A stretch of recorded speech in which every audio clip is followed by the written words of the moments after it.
When I covered my right eye with my right hand, a bizarre scene unfolded before me. In the distance, the woman's body was split into 3 parts. Her lower half seemed suspended in midair, and her skirt spun like a top, endlessly rotating.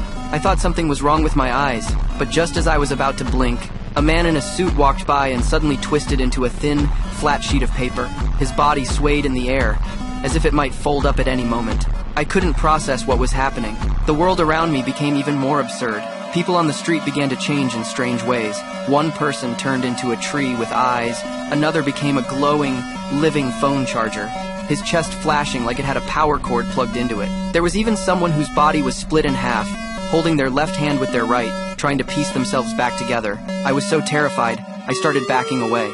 My foot slipped, and I bumped into the boss behind me. As I turned around, his skin rapidly transformed into metal, his entire body unfolding like a mechanical structure. In sheer panic, I instinctively threw a punch. My fist landed squarely on his face. The impact changed his expression instantly. His eyes darkened, and his mood seemed to ignite with fury.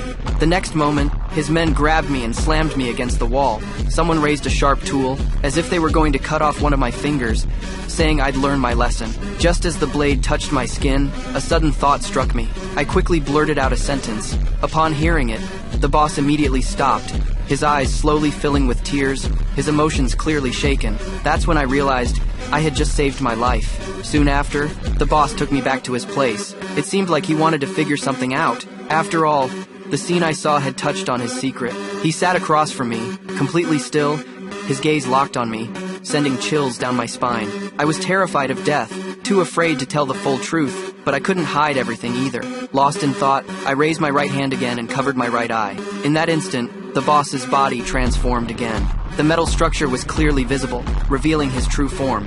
At the same time, my consciousness was pulled into a strange vision. The world slowly unfolded in complete darkness, and I stepped into the depths of the boss's memory.